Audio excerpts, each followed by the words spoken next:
Bonjour, Jésus-Christ ou rien, Jésus-Christ est Seigneur. Je suis en train de traiter les pensées négatives. Proverbe 4, verset 22. Car c'est la vie pour ceux qui les trouvent. C'est la santé pour tout leur corps. Ok? Garde ton cœur plus que toute autre chose, car de lui viennent les sources de la vie. Et car de ta bouche la fausseté. Est-ce que vous comprenez? Le problème est ici. Écarte de ta bouche la fausseté et loin de tes lèvres les détours. Que Dieu nous aide à comprendre la parole. Nom de Jésus, amen.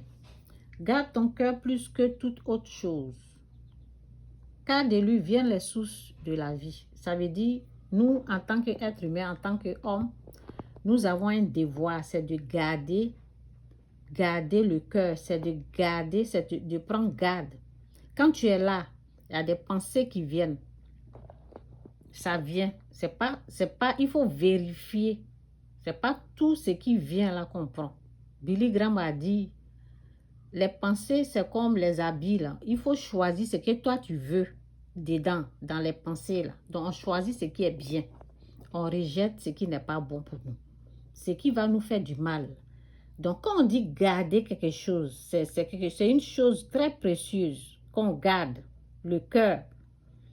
La pensée, c'est important. C'est à partir de là que le combat, là, ça commence. Donc, faisons attention. Je vais lire les versets, là. Donc, ça fait deux versets. Deuxième verset. Donc, Ésaïe 54, verset 17, c'est dit, « Tout âme forgée contre toi sera sans effet. » Ayez ces paroles-là. Vous voyez, tout âme forgée contre toi sera sans effet. Mauvaise pensée dans ta pensée, tu dis, tout âme forgée contre moi sera sans effet. Et tu rejettes ce qui est venu. Tu prends cette parole-là et puis tu balances ça, tu parles. Tu dis, tout âme, la Bible dit, dans Ésaïe 54, verset 17, c'est dit, quand dans ta pensée, ça vient des choses comme si quelque chose va t'arriver, quoi. Souvent, ça vient dans les pensées. Toi, tu ouvres ta bouche, tu dis, tout âme forgée contre moi, contre toi sera sans effet. Et toute langue qui s'élèvera en justice contre toi, tu la condamneras. Tel est l'héritage des serviteurs de l'Éternel. Tel est le salut qui leur viendra de moi, dit l'Éternel. Tu balances cette parole-là. Et puis, il y a une autre parole encore, Ésaïe.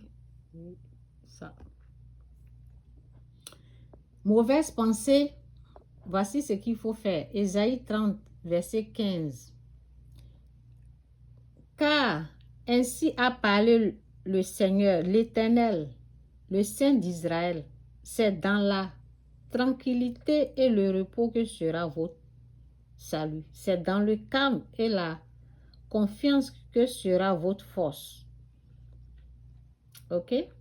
C'est dans la tranquillité et le repos que sera votre salut. C'est dans le calme.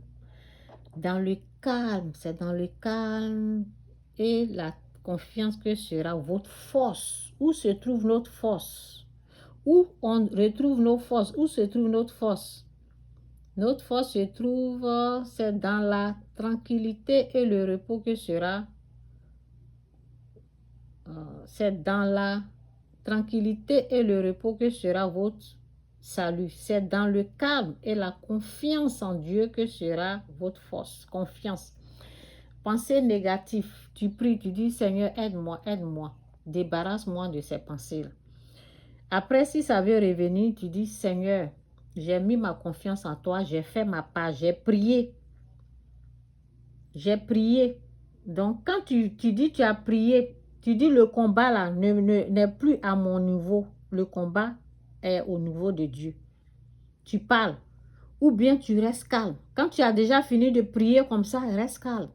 Reste calme. Ne dis plus rien. Parce que quand la peur est en train de t'envahir, reste calme. Tu pries dans ton cœur. Tu dis, Seigneur, aide-moi. Quand tu dis, Seigneur, aide-moi, tu as fait ta part. Le reste là, tu restes calme et Dieu va La présence de Dieu sera là et l'obscurité va prendre la fuite. Donc, c'est dans la tranquillité et le repos que sera votre salut. C'est dans le calme et la confiance que sera votre force. Jésus-Christ souriant, Jésus-Christ est Seigneur. Que Dieu vous bénisse.